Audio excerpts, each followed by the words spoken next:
be able to compete against girls in sports.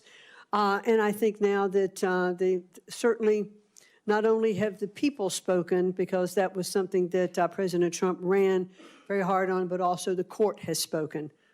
Ms. McMahon, I feel like there's that anti-Semitism has become endemic in our universities.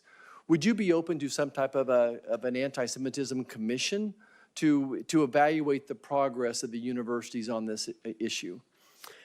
Yes, I would, and I'd look forward to perhaps working with you or other members of the committee on such a commission. Okay. Let's talk about workforce Pell Grants for a second. I mean, we can't keep doing what we're doing. The average starting salary for graduates from our community colleges and technical colleges back home is higher than our four-year universities, and their debt is close to zero, if not zero as well. What would you speak to what do you feel about more flexibility of Pell Grants? Oh, I certainly would like to see workforce Pell Grants, and it goes through various stages of getting passed, but I definitely think that workforce Pell Grants are something that could stimulate our economy, provide opportunity for those who want to participate in skilled-based learning, to have the opportunity if we'd have short-term certificates of Pell Grants that would get those students into the workplace faster if they want to be electricians, HVAC developers. And apprenticeships as well? And apprenticeships and internships, all of that. Well. In fact, in the first Trump administration, I was part of, with SBA and working with the Department of Labor, of making sure that there were more apprenticeship programs across the country, because those are very, very vital to the growth of not only our economy, but our businesses in general. Thank you, Ms. McMahon. I appreciate your answers and look forward to supporting you. Again, education is so important to all of us. To live that American dream, we need a strong education system. I know you're committed to that as well. Thank you. Mr. Chairman, and I yield back. Senator Hickenlooper. Thank you, Mr. Chair. And thank you, Ms. McMahon, for your public service and for coming back and going through all this.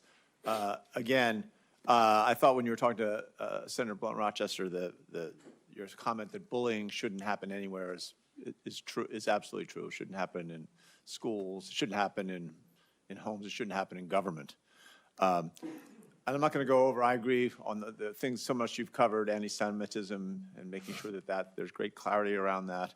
I want to talk a little bit about history and the teaching of history. I used to talk about topophilia, which means love of place.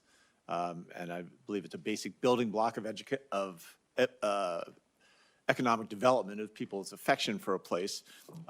And that affection comes largely through the teaching of the history of that part of your state or your county, however that gets broken down.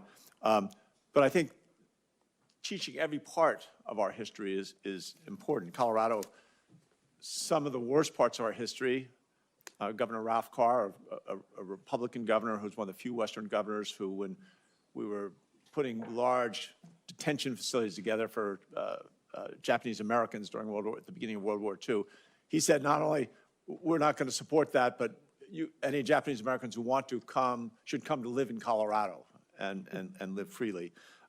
We had the Sand Creek Massacre, where Colorado volunteers slaughtered almost 200, mostly women and children. But I think you mentioned in your testimony that the importance of teaching true history. And I understand the emphasis on positive, but I want to make sure that we agree on the teaching of all of it, both positive and negatives, just because as an entrepreneur, you learn more from your mistakes than from what you do right. And I think making sure that we don't gloss over the troubling parts of our history that we're not letting that slip behind us.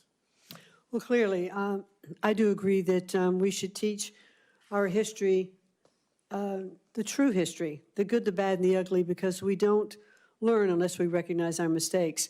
I will say that the Department of Education does not establish curriculum, but that is handled at the state level. But clearly, I am in favor of our history being taught exactly as it happened. Right. Well, I appreciate that. And it's funny that a lot of people don't. So it's good to get that on the record. We talked a little bit about